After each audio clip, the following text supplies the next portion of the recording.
Hari Raya bukan sekadar makan ketupat.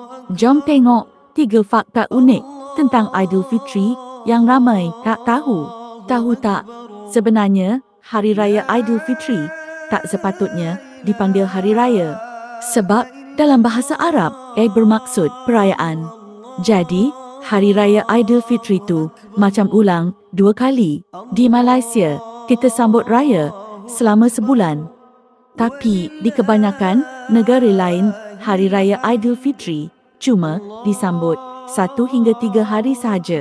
Baju raya dulu bukan warna-warni macam sekarang.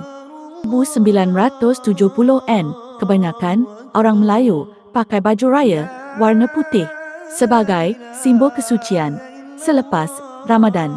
Fakta mana paling mengejutkan? Komen di bawah. Jangan lupa like dan follow untuk lebih banyak fakta menarik.